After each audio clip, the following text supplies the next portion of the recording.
minsan may mga bagay na malabo, pero darating ang panahon, magiging malinaw yan. At kapag pinahayag ng Diyos ang totoo, magiging tama yan, mga kapatid. Amen? Huwag tayo magpadala sa agos ng mundong ito. Ha? Ang ating panananganan, salita ng Diyos ay dapat nating panghawakan. Isang magandang araw sa ating lahat. Hindi ko masabi kung tatanghali na o kasi salita kasi nating araw, merong kahulugan na buong maghapon. Araw yan at gabi, araw-gabi. Meron namang araw, may sinasabi umaga lang at mamaya ay hapon na. Ngayon ay parang pinagdiriwang ang ilinggo ng palaspas. Pinag-isipan ko kasi kung ito yung tatapik ko, kasi may nakaraan akong topic sana yung kapayapaan, pero kinuha ko muna yan siguro sa mga susunod. At gusto ko munang pag-aralan natin yung tungkol dito sa kung ano yung sinasabi ng banal na kasulatan sa pagdiriwang sa ngayon. Pero hindi yun talaga ipopokus natin na pangkaraniwang imimisahe. Medyo kakaiba siguro yung ating imimisahe ngayon, na ito ay may kinalaman sa synoptic gospel. Kung paano ang pagtingin nila, paano nila sinulat ang mga bagay na ito. Siguro basahin natin yung mga talata, Mateo, Marcos, Lucas at Juan. 21 verse 1 hanggang 10. Okay, basahin ko muna. Sabi dito, malapit na sila sa Jerusalem. Pagdating nila sa Bethphage, sa bundok ng mga Olibo, pinauna ni Jesus ang dalawang alagad. Sinabi niya sa kanila, pumunta kayo sa mga susunod na nayon. Makikita nyo roon ang isang inahing asno. Sabi dito tandaan niyo, ang sabi ni Mateo, makikita nyo ang isang inahing asno na nakatali, kasama ang kanyang bisiro. Yan. Kalaganin nyo at dalhin dito. Kapag may sumita sa inyo, dalhin ninyo, sabihin ninyo kailangan ng Panginoon at hindi nakikibo iyon. Nangyari ito upang matupad ang sinabi ng propeta, sabihin ninyo sa mga lungsod ng Sion, masdan mo, darating ang iyong hari, siya'y mapagpakumbaba, nakasakay sa isang asno, sa isang bisiro ng isang asno. Lumakad nga ang mga alagad at ginawa ang inutos ni Jesus. Dinala nila ang inahing asno. Kaya tandaan nyo at itimikaw na sa ating pag-aralan. Alam dinala nila? Inahing asno at ang bisiro. Dalawa. Yung inahing at ang bisiro dinala.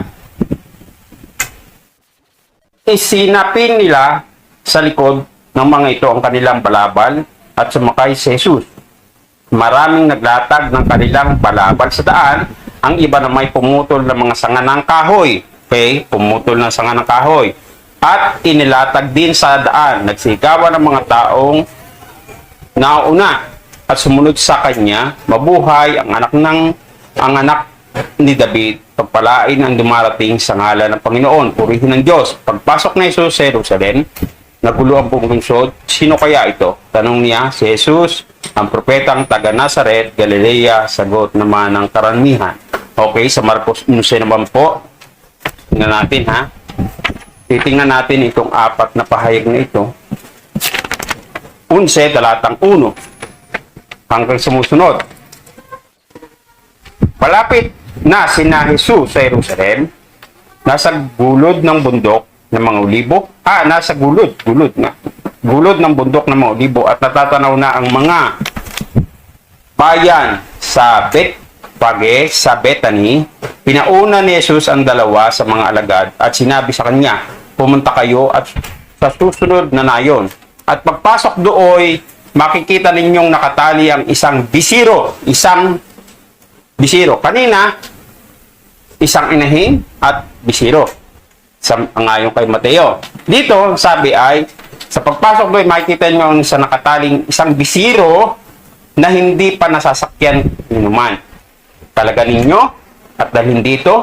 Kapag may nagtanong kung bakit ninyo kinakalagan nyo, sabihin ninyo ang kailangan ito ng Panginoon at ibabalik din agad dito. Kaya't lumakad na siya at natagpuan nga nila ang asno sa tabi ng daan. So, makikita natin dito isang asno lang. Yung bisiro lang. Sa tabi ng daan, nakatali sa may pintuan ng isang bahay. Nang kinalagan na niyang hayop, tinanong siya ng ilan sa mga nakatayo roon, bakit ninyo kinakalagan yan? Sumagot siya, gaya ng bilin sa kanya ni Jesus, at hinayaan na siyang umalis. Dinala nila kay Jesus ang bisirong asno, at matapos isapin sa likod nito ang kanyang mga balabal. Ito'y sinakay ni Jesus, maraming naglatag ng kanilang mga balabal sa daan. Ang iba naman ay pumutol ng madahong sanga ng kahoy na siyang nilatag sa daan. Okay? Ang kinuha naman nila ay mga dahon ng mga puno ng kahoy at inilatag sa daan. Ang mga tao sa unahan at hulihan ay sumisigaw ng hosana, pagpalain ng dumarating sa pangalan ng Panginoon, pagpalain nawa ang kaharian ng ating amang si David na muling itinatag. Purihin ang Panginoon. Pumunta si Jesus sa Jerusalem at pumasok sa templo. Pagkatapos tingnan ang lahat ng bagay doon, lumabas siya at nagbalik sa Betanya kasama 12, palibhas ay gumagabi na noon. Okay, Lucas 19. Ito naman po ang sabi ni Lucas. Tandaan po ninyo yung mga word na ating binabanggit at mamaya ay kinalaman doon sa ating pag-aaralan ngayon. Okay, 19, talatang 20. Pagkasabi nito, nagpauna si Jesus patungo sa Jerusalem. Nang malapit na siya sa Bethphage, sa Betanya, sa bundok na kung tawagin bundok ng mga Olibo, pinauna niya ang 2 alagad. Sinabi niya sa kanya, pumunta kayo sa susunod na nayon at magpasok doon matatagpuan ninyo ang isang bisirong asno. So, isang bisirong asno pa rin. So, sa tanging si Mateo lang ang nakakita ng inahin at saka bisiro. Okay. Na nakatali. Hindi pa ito nasasakyan ni naman. Talaga ninyo at dalhin dito. Kapag may nagtanong kung bakit ninyo kinalagan, sabihin ninyo kailangan ito ng Panginoon. Kaya lumakad ang mga inutusan at natagpuan niya ang asno ayon sa sinabi sa kanya ni Jesus. Samantalang kinakalag nila, tinanong sila ng may-ari. So kanina yung mga tao sa aklat ni Juan, mga tao nagtanong na nakakita pero dito may-ari. Bakit ninyo kinalagan niyan? Kailangan ito ng Panginoon, tugon niya. Dinalan nila kay Jesus ang asno at matapos isapin sa likod ang kanilang mga balabal, pinasakay niya. Nagpatuloy si Jesus sa kanyang paglalakbay at sa kanyang daraanan na may inilatag ang mga tao ang kanilang balabal. Nang malapit na siya sa palusong na sa libis ng mga Olibo, nagsigawan sa galak ang buong pangkat ng mga alagad at malakas na nagpuri sa Diyos dahil sa kababalaghang nasaksihan nila.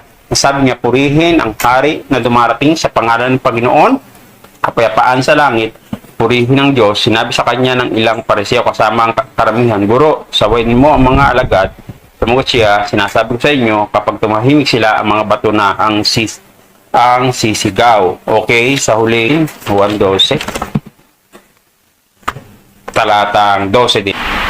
Okay, kinabukasan, nabalitaan na ng makapal na taong dumalo sa pista na sa Jerusalem si Jesus, kumuha sila ng mga palapa ng palma. So kanina, sabi doon, kumuha sila ng mga sanga ng malalagong punong kahoy. Dahon ng malalagong dahon ng mga sanga. Sabi dito, kumuha sila ng mga palapa ng palma naman ito. So, sinabi na doon, specified, palma. At lumabas sa lungsod upang siya ay salubungin at ganito ang kanilang sigaw. Sana purihin na dumarating sa ngalan ng Panginoon. Purihin ang hari ng Israel. Nakita ni Jesus ang isang batang asno na siyakyan ito gaya ng nasusulat. Ito pong nasulat nito ay ito pong matagpuan natin sa Sikarayan 9:9 pero hindi na po natin babasahin. Huwag kang matakot lungsod ng Sion, bastan mo dumarating ang iyong hari nakasakay sa bisirong asno. Yan po ay sa Sikarayan 9:9. Yan po yung katuparan ng hula. Hindi ito naunawaan noon, okay, ng kanyang mga alagad, ngunit matapos mabuhay na muli si Jesus, sa kanila naalala ito ng sinabi ng kasulatan tungkol sa kanya at ganito nga ang nangyari. Ang pagkabuhay ni Jesus kay Lazaro Ayan. Ito, mas specified si Juan tungkol sa pagkakatala. Ang pagbuhay ni Jesus kay Lazaro ay ipinamalita ng mga nakasaksi niyon at ito ang dahilan kaya siya sinalubong ng ganong karaming tao. Nabalitaan nila ang ginawa niyang kababalaghan. Nag-usap-usap ang mga Pariseo, wala na kayong magagawa. Tingnan ninyo, sumunod-sunod sa kanya ang lahat. Okay, tayo po muna isang daling manalangin. Panginoon, marami po salamat sa pagkataong ito at nawa Panginoon gabayan ninyo kami sa aming pag-aaral ng inyong salita. Sa pangalan ng Panginoon Kristo, Amen and Amen. Okay. Meron po tayong 4 na pinagbabasihan. Siguro, ito yung kalimitang ginagamit ng iba na sabihin, hindi naman salita ng Diyos yan. Kasi, kontra-kontra. Sabi nung isa, 2. Yung inahin at isiro. Sabi nung 3 si mula kay Marcos, Lucas at Juan, isa lang, bisiro lang. Pero sabi ni Mateo, 2. Tapos sabi ng 3, sinabing puno ng pinutol nila ay mga madadahong puno. So, ito yung mga oak tree. Kung titingnan yung original na wika, ito ay yung mga oak tree, mga malalago. So, kung katulad nito, malalago. So, kumuha sila niya, hindi nilatag sa daan. Tapos kay Juan naman, ay sinabi, mga palma naman ang isinalubong, mga palma. Ayun ang ginagawa ngayon ng mga Katoliko. May dala silang palaspas niya. Pero ang ginagamit nila yung ubod ng niyog. Kasi yung palma kasi, talbos. Hindi, ubod na nga, ubod ng dahon. Hindi pa, ubod din yun. Ubod, pinakang ubod. Tama, nakalusot pa ako eh. Okay. Pero tayo po naniniwala, ito po ay lahat ay totoo. Okay, magbibigay ako sa inyo ng isang halimbawa. Nakikita ninyo ito. Ano ang nakikita nyo ito? Okay, magbigay kayo ng ibang mga pwede nyo sabihin. Anong nakikita ninyo? Hindi ko sasabihin kung ano yan. Ano nakikita ninyo? Upuan. Okay. Tama? Ikaw? Ikaw, Sister Lani, ano nakikita mo dito? Upuan din. Magkaisa kayo. Parehas lang. Upuan, bangko. Ikaw, Sister, ano nakikita mo? Ha? Pahingahan. Oo, pahingahan. So, posible din na may meaning ng bangko. Isang inyong tinutukoy, nakahulugan. Sa inyong kapatid? Salumpuit. Salumpuit. So, okay. Isang inyong tinutumbok. Pero pa sila magkain tama, wala nang problema. Maaaring may magsabi, ang nakikita ko ay may 4 na paa. 4 na paa. Oo, sabihin natin, bangko na may 4 na paa. Kasi may bangko naman, may 1 paa lang eh. Meron talaga. Meron naman 2 lang. Kung kaya pwede ko sabihin, bangko na may sandalan. Kasi meron namang bangko na walang sandalan. Kung kaya ay bangko na kulay pula.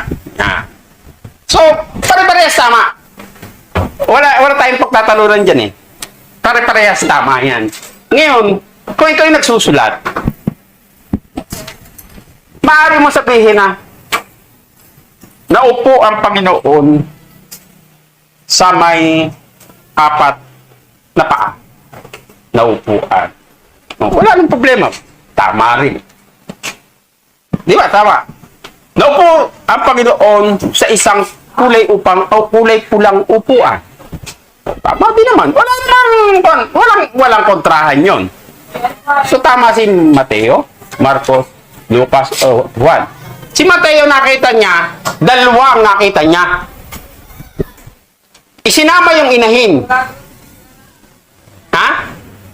Pero ang sinakay ng Panginoon, yung bisiro.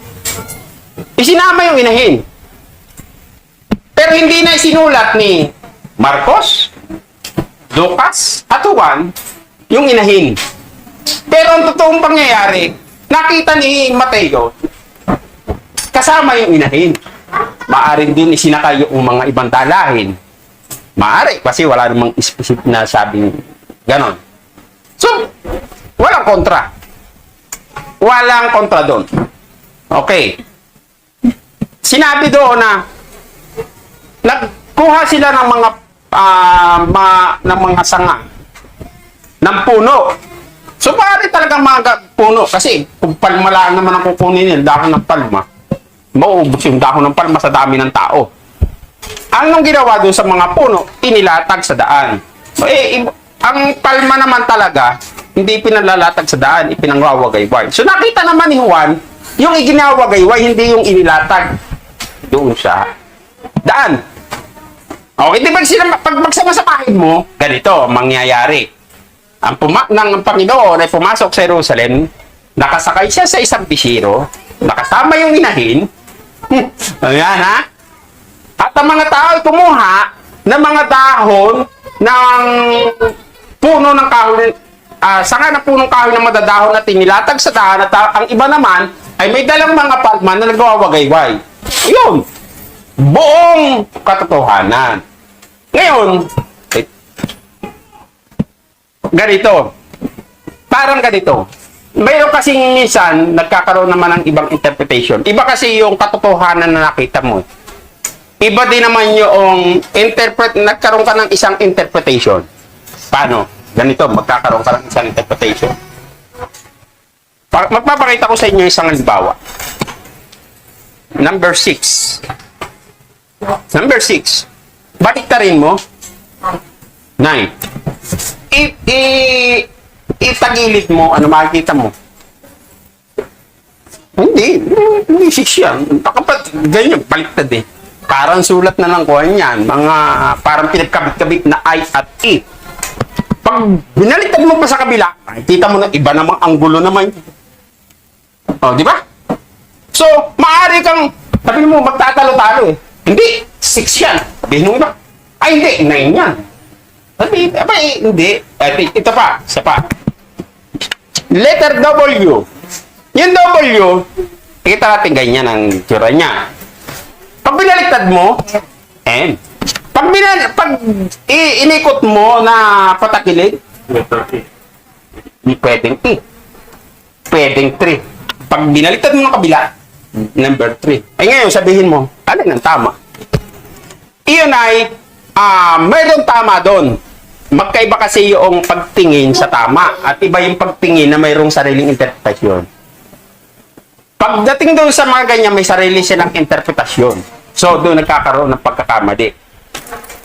Kasi ang katotohanan ay iisa. 6. Ngayon, makikita mo na, by context, malalaman mo. Ito, pakita ko sa inyo. Fellowship. Ngayon, mayroong nalaglag din sa W. Ha? Ito, yung W. Fellowship. Nalaglag si W. Mayroong bata na tinabit, hindi mo lang alam sa letter. Tinabit. Nabaliktad. Magiging fellowship. Sasabihin mo, tama din ba yun? Mali. By context, mali. Okay, pinakikita ko lang sa inyo na mayroong pagtingin na lahat ay tama. Mayroong pagtingin na may kasamang interpretasyon, may lalabas yung mali. Okay, magkaiba po yan. Ngayon, ibaliktad mo magiging 3. Yung iikot natin, number 3. Fellowship.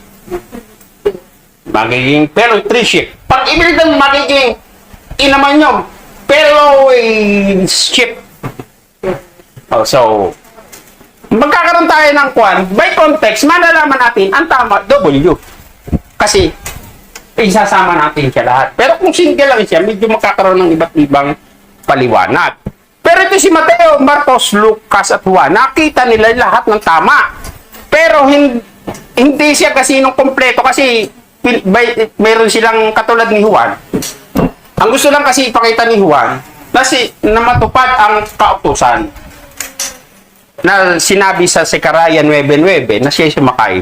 Tapos, ano ang dahilan na kung bakit ang tao ay maraming tao ang nagpupuri sa kanila at sumalubong pagpasok niya sa Jerusalem? Dahil sa himala na ginawa niya na buhayin niya si Lazaro. Kay Mateo, Marcos, Lucas, hindi po nabanggit kung anong dahilan kung bakit siya sinalubong ng mga tao. Walang binanggit doon. Tanging si Juan ang nagsabi, dahil nang buhayin ng Panginoon si Lazaro, ay ang nagkaroon ng mga chismisan, maraming mga marites. Saan? Yung mga marites, minsan maganda rin naman yung mga marites eh. Mga marites. Nagtakbuhan doon sa mga kapitbahay. Si kapitbahay nagtakbuhan doon sa mga nayon. At nabalitaan nilang, yung darating na ang Panginoon na siyang nagbuhay kay Lazaro. Salubungin natin siya, siya yung hari na talagang hinihintay natin. Siya, pasok na siya sa Jerusalem. Yan. Kaya, ganun po yung nakita ni Juan. So, Ebanghelyo ito ay tinatawag natin sa mga teologya na synoptic gospel. Ito yung pagtingin sa seeing together. Yan, synoptic. Parang ito, nakandito ka sa view ito, yung kabila, nasa view, lahat naman yan tama. Pero may iba't iba lang ang nakikita. Meron kasing natatabunan. Katulad dito, pag tumingin ako dito, natatabunan ko yung bangko. Hindi ko siya makikita. Di ba? Pag ako dito, makita mo, pag tinasa bundok, pwede yung makita lahat ng anggulo. Pwede yung makita yung dalawa palang asno. Oh. Pero lahat naman yung tama. Okay. Ngayon po, ang atin pong talagang tinutukoy dito sa pag-aaral po natin ito, yung pong lahat ng pananaw, dapat maging tama tayo sa ating pananaw. Ang pananaw iba. Maaring katulad ni Judas. Si Judas Iscariote, dahil tinawag naman ng Panginoon kasama siya sa alagad. Pero ang talagang kanyang kaisipan ay ang Panginoon maghahari dito sa mundong ito. Ang isip niya katulad siya ni Judas Maccabeo na magkakaroon ng isang revolt. Na magkakaroon ng isang revolutionaryo doon sa Jerusalem. Kaya siya ay, kumbaga, kumakapit doon. Hindi siya tumukhang. Pero makita niya na pagkatapos ng kami na yung naghiwa-hiwalay, pagkatapos nun, at mga bulong-bulungan, medyo nang ko na, hindi pala ito yung aking sinusundan. Hindi pala ito yung papasok sa Jerusalem, at pagkatapos pagpasok doon, ay siya na itatayo nating hari. Yun ang isip ni Judas. Kaya nung makita niya na hindi iba na yung kanyang nakita niya, ay hindi ito. Kaya siya ay binentan niya ang Panginoon. So, may mga ganong tao. Maaring may pagka-Judas. Kahit naman sino pagka kasi yung paniniwala mo sa isang tao tapos parang nadismaya ka doon ay hindi pala ito. Huhudasin mo talaga. Papanig ka na doon sa kabila. Pera-pera lang gawin natin. Bebenta ko na ito. Pero bandang huli naman, nakita naman natin kung ano nangyari kay Judas. So, maaring ganon ang pananaw. Meron naman mga tao na yung bagang pagka mga marites ng mga chismosa. May mga bali-balita. Kumbaga dala sa agos. Okay. May mga nadadala sa agos. Nakita nila na ang Panginoon nagbuhay ng patay sa katauhan ni Lazaro. At doon sa pagbuhay ng patay, edi sila ay nagalak. Kumbaga, sabi niya, nakita namin yung himala ng Panginoon at nagkaroon ng mga, kumalat yung balita sa buong Jerusalem, sa iba't ibang dako, sa iba't ibang nasyon, ay kumalat ang balita na siya'y bumuhay ng patay. Ngayon, kaya sila ay pumunta doon at sila nagpupuri, akala nila talaga, ay ganun din, papasok siya sa templo, kaya nga sinisigaw niya. Pagpalain, tapos yung hari ng Israel.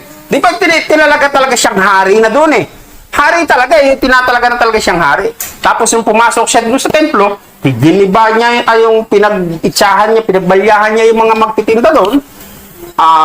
Nilinis niya ang templo, pagkatapos nagalit na nagalit doon yung mga pariseo at saka mga ibang mga pinuno sa relihiyon ng Judaismo, nagalit. Kaya nagkaroon ng nila na dalihin, kumbaga, kausapin naman ng palihim. Pabasa po natin yan sa aklat din ng Mateo. na itong mga taong ito, na silang may dalang palaspas, ha? Kaya mag-ingat kayo sa may dalang palaspas, ha? Sila din nagsasigaw, ipako sa krus. Kaya mag-ingat kayo sa may mga dalang palaspas. Dahil baka yung mga balinding eh. Ano? Yan yung sisigaw na, hari ng mga Hudyo! Hari ng mga Hudyo! Sigaw na sigaw. Tapos ay papasok na ang hari ng mga Hudyo, pagpalain. Pagdating doon sa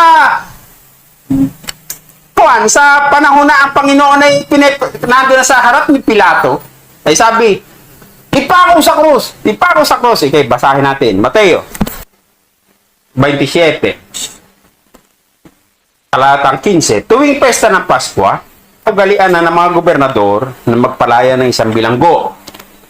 Sino mang mahiling ng taong bayan. So, sino magdidesisyon? Taong bayan. Hindi po dito magdidesisyon ng mga saserdote, ha? Magdidesisyon taong bayan. Noon na may isang kilalang bilanggo na nagngangalang Jesus Barnabas. Barabas. O, Jesus Barabas. Jesus din yung pangalan, eh. Pero Barabas. Bagamat nang magkatipo ng mga tao, tinanong sila ni Pilato, sinong ibig ninyong palayain ko? Si Jesus Barabas o si Jesus na tinatawag na Kristo? Yun ang tanong ni Pilato. Alam ni Pilato na inggit ang nag-udyok sa kanila na dalhin sa kanya si Jesus. Hindi lamang yan. Samantalang siya ay nakaluklok sa hukuman, nagpasabi sa kanya ang kanyang asawa, huwag kang makialam sa taong iyan na walang kasalanan, sapagkat kagabi, pinahirapan ako ng aking panaginip tungkol sa kanya. Ang mga tao'y na may sinulsulan, ayan, mga tao ha, ito yung mga marites. Ang mga tao na may sinulsulan ng mga punong saserdote at ng matatanda ng bayan, na hilingin kay Pilato na si Barabas ang palayain at si Jesus ay ipapatay. So, sinulsulan. So, maaring meron ditong anyo ng pera, maaari din naman na bagang, minsan kasi yung mga marites ikwan eh, pagka yun ay napaliwanag, oo nga, ano? Oo nga, hindi nga yan yung hari. Talagang mali yan. Oo. Ay, tika, pumunta ako kay kapitbahay eh. Ganun nangyari. Maaring ganon. Kasi sinulsulan.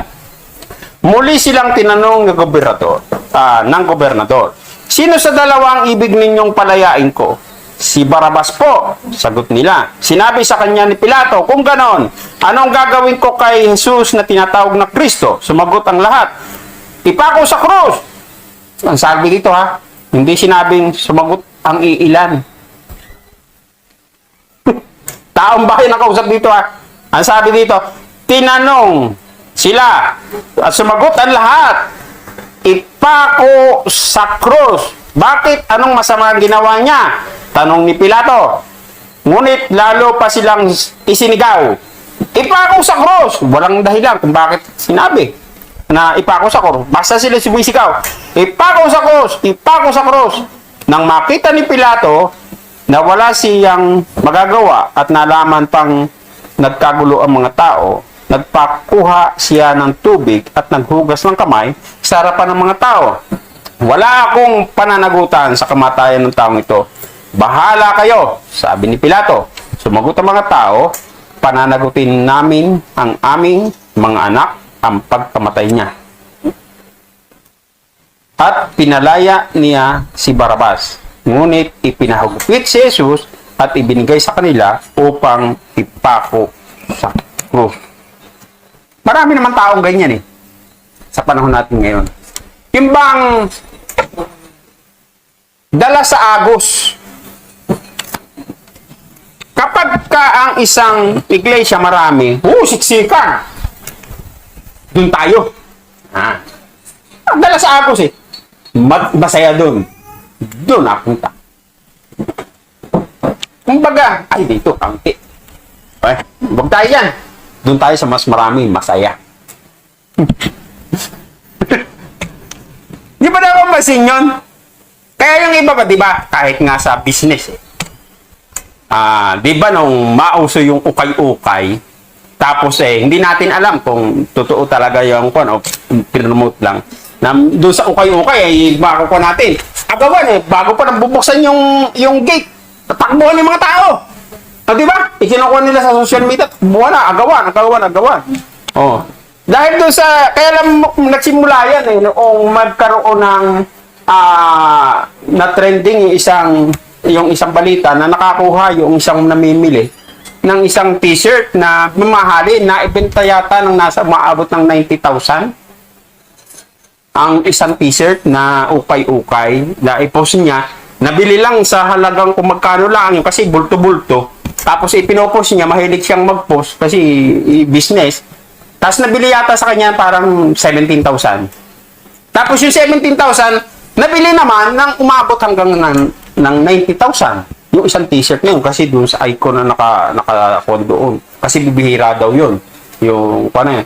Alam mo, buhat noon, marami ng mga tao naggawan doon sa ukay-ukay. Lumakas ang business ng ukay-ukay dahil sa, alam mo naman ng tao, minsan ganyan sa business, pakikita mo muna, magaling to, mahusay, madaming tao namimili. Pero sa totoo, minsan pakutsaba. Pag pumunta kayo doon sa sa Divisoria, Divisoria, kung kaya dito sa may, awan ko kung hanggang ngayon ay doon, ganun pa rin, dito sa may ilalim ng LRT, sa may Baclaran. Di ba, ang dami doon mga halukay ng halukay, pero wag ka, yung mga naghahalukay doon, kukutsaba din. Malukay yung, pagka may bumibili na dumadami, umaalis. Kung pala mga kukutsaba, para sabihin, maraming namimili. Ay, maraming ganyan alam mo naman ang mga marites. Pagka subukan rin yung kahit tumayo, dalawa kayo, tumingala ka sa langit. Tingala ka kayo. Ito kaya yun. Pero wala ka naman tinitingnan. Mausisa mo yung mga tao, titingin. Pagkatapos may mani na, parang ito na. Tapos tingin sa iyo. Ganyan yung mga tao. Dala sa Agos. Nung mabalitaan ng Panginoon, na talaga nagbuhay ng mga patay, marami ang talagang nagalak. Pero nung sursula sila ng mga saserdote, aba, impako sa krus! Wala na. Nasaan yung pagsisigaw? Tanong ko nasaan tayo doon? Tayo ba'y katulad ni Judas? Na pagka nadismaya, ipagkakanuno na kita. Ayaw na sa'yo. O katulad tayo ng mga marites na dala sa Agos. Walang sariling panindigan. Ito naman. Baka naman tayo katulad ng mga alagad. Yung 11 alagad na tinutukoy ko, malibang kay Judas. Kasi sabi ni Juan, may maliwanag doon sinabi, hindi nila naunawaan. Hindi nila, noong nasa sitwasyon sila na pumapasok ang mga ang Panginoon, kasama ang mga alagad at nagsisigawan ang mga tao, nandun sila sa sitwasyon na yon, ay hindi nila naunawaan yung sinasabi doon sa Sekaraya 9:9 na yung pala katuparan sa Panginoon. Pagkatapos lang ng Panginoon na buhay na muli, sakalang at sa pamamagitan ng banal na Espiritu na nasa kanila, sakalang nila naunawaan ang mga bagay na ito ay katuparan pala sa banal na kasulatan. Baka sa ngayon siguro maaaring ang Biblia, medyo may mga tatagong lihim. Minsan may hindi ka maunawaan. Yung ba'y dahilan para ikaw ay mag-back out na? Dahil ba sa siyensya? Dahil ba sa siyensya na mas okay ang siyensya? Mas marami ang naniniwala. Kaya marami yung mga ateista na ngayon Hindi naniniwala sa Biblia. Dumadami ang ateista. Dito sa Pilipinas, hindi pa naman. Pero sa Amerika, dumarami ang ateista. Na mga hindi naniniwala, puro sa siyensya na lang. Ibig sabihin ba, hindi mo na paniniwala ng Biblia? Baka maging kayong mga marites na rin at maging si Judas Iscariote. Ang tinutukoy natin dito mga kapatid, bagamat mayroon, talaga tayo naniwala sa banal na kasulatan, may mga bagay na natatago na hindi pa rin natin sa naunawaan, kahit ako. Ha? Pero, kapag kaya itinuro ng banal na Espiritu sa atin, maunawa natin sa totoo nga, ang salita ng Diyos ay totoo. Amen? Basta tayo manghawak lang, ito'y purong salita ng Diyos. Tapos. Kasi ganito, kung hindi natin paniwalaan na purong salita ng Diyos at tayo kukuha lang ng papatlang-patlang, ay ano pa ang ating saligan? Ano pa ang ating batayan? Wala na. Buwag na. Kapag ang saligan ay nabuwag, wala na. Kahit nga sa batas, nating konstitusyon, kapag binuwag yan, wala na. Gigiwang-giwang na yan. Wala kang patutunguhan. Pero kung ang salita ng Diyos talagang pangahawakan natin, siya ay ilaw ng ating landas. Ha? Ang Panginoon na siya gumagabay sa atin, ang Espiritu ng Diyos ay gumagabay sa atin. Tayo mananatili, mga kapatid, sa ating pananampalataya at pag-asa. Maging tulad tayo ng mga alagad na minsan hindi pa may mga talokbong pa minsan hindi pa natin kasi maunawaan. Pero kung tayo nananangan na ito'y salita ng Panginoon, bubukas ang ating isipan, sa pamamagitan ng banal na Espiritu, bubukas ang ating isipan na, totoo nga, ang Biblia ay salita ng Panginoon. Kaya tinasabi ko sa inyo, ayusin natin yung ating paningin. Kasi ang ating paningin ay siyang ilaw ng ating katawan. Baka mali ang iyong pagtingin. Baka yung pagtingin may sariling interpretasyon, katulad ni Judas na ang alam niya ay papasok sa ang Panginoon bilang hari, katulad din ng maraming tao.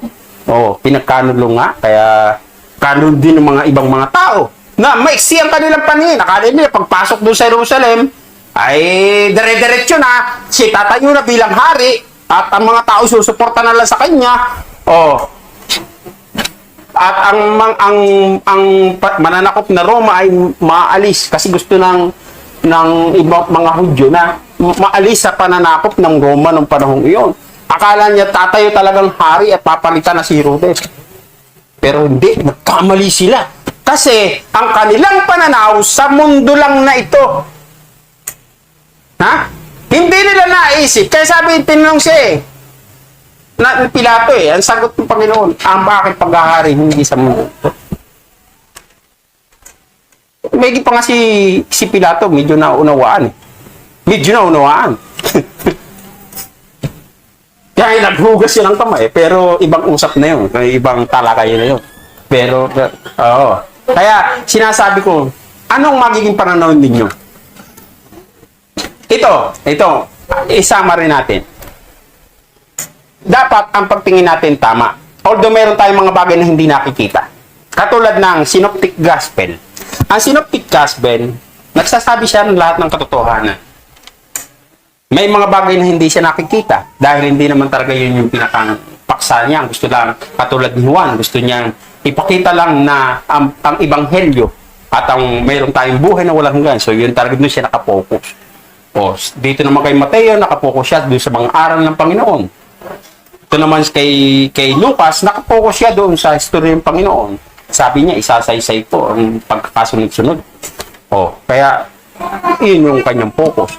Kaya, mayroong mga ganong mga bagay na lahat naman yung totoo. Pero, huwag naman tayo magkaroon ng isang pananaw na may ibang interpretasyon kasi namamali. Ito, mga kapatid.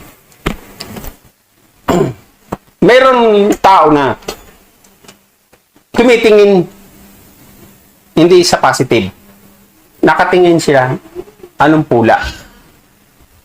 Ako, minsan hindi ko maiwasan. Yung bagang pula, bawa sa awitin, lalo na pag marunong ka mag-gitara, nagpupurita sa Panginoon, biglang nalagot yung kwirdas. Medyo makakawala ng pagpupuri kasi kung ikaw ay gitarista, nawala sa tono yung gitara, medyo kuwang ka, yung tainga mo, medyo parang disturbing, di ba? Kasi, alam mo yung nota alam mo yung tunog ng bawat kwerdya. Kapag may nagkamali na isa, alam mo yon, matalas ang pandinig mo doon. Pero yung alam mo yung iba na nagpupuri sa Diyos. Kahit makasentonado na wala, basta nagpupuri sa Panginoon. Kasi nakatingin sila doon. Ha? Sana maging ganun tayo eh. Ako, aminin ko, pagka ikaw sensitibo sa isang bagay, nahihirapan ka magpuri. Pag ikaw gitarista, o kaya kay singer, biglang may kumanta ng sintonado. Ha? Makukuhan ka, madidistract ka. Pero hindi, ako natutuwa doon sa mga tao na walang alam sa music. Natutuwa ako. Bakit? Ay, kung makapagpuri sila sa Diyos, totoo eh. Ha? Wala silang pakialam doon sa kwardas ng lagot. Wala silang pakialam doon sa boses na sintonado. Basta sila nagpupuri sa Diyos. Totoo yan. Ha? Kasi nakapokus sila sa pagpupuri sa Diyos. Ang problema dito, katulad natin, minsan yung mga marurunong na. Ha? Katulad ng mga theologian, ay kaunting mintis lang doon sa theology mo. Na lalo na't sinabi mong mayroon kang binanggit na at namatay ang Diyos. Ako, yung pandinig ko, naiba eh. Kaganda-ganda na ng misa eh, bigla mong nabanggit na at namatay ang Diyos at muling nabuhay. Ay, mali na sa akin yun. Medyo, ang pandinig ko niya, nag-iiba na. Nawawala ako sa focus. Ito, inaamin ko sa inyo totoo. Nawawala ako sa focus na doon talaga sa tunay ng mensahe. Pero tanungin mo naman yung ibang mga nakinig, okay naman, na-bless sila. Wala sila, hindi nila nakakuha yung namatay ang Diyos. Ako, sensitibo doon. Ay, Diyos, hindi na mamatay. Yung katawan ng Panginoon na namatay. So, medyo pagdating sa mga ganun term, ako medyo nag-sensitive. Ayaw ko kung maituring kong negative o ano. Pero minsan, hindi ko na pinapansin na ako na lang. Kasi lang, nawawala yung focus ko na doon sa pakikinig ng misa. Yun ang misa nagiging problema din kapag yung minsan yung bang hindi ko masasabi kung napasubro o kuwan. Minsan hindi ko na pinapansin yung mga ganung bagay. Meron tao din naman nagmimisahe. Hindi tinitingnan yung misahe. Ang nakita, yung susi kung nakabiting-biting dito. Ay, nabasa ko yung comment eh. Bakit may susi? Sabi ni Pastor, ay kasi tayong business. Ay, dapat ialis. Inalis ko na. Nakabitin-bitin din. Ang sarap na yung misahe. Siguro hindi ko alam kung maganda sa inyo yung misahe. O ano. Abay, napansin. Sarap na, amen, praise the Lord, hallelujah. Abay, napansin. Yung sising pabitin-bitin. Baguhin natin mga kapatid, minsan yung ating pananaw. Di ba? Baguhin natin. Yun. Ang tinutukod ko dito, ano yung maging pananaw natin? Huwag tayo maging Judas Iscariote. Huwag din tayo maging Marites. Ha? Tayo maging katulad ng mga alagad. Ha? Na tayo sumasampalataya mga kapatid. Minsan may mga bagay na malabo, pero darating ang panahon, magiging malinaw yan. At kapag pinahid ng Diyos ang totoo, magiging tama yan mga kapatid. Amen? Huwag tayo magpadala sa agos ng mundong ito. Ha? Ang ating panananganan, salita ng Diyos ay dapat nating panghawakan. Tayo lahat ay manalangin. Dakilang Diyos, maraming salamat sa katong ito na kami patuloy ninyong binibigyan ng pagkaunawa sa inyong salita. Sa pangalan ng Panginoon Kristo, Amen and Amen.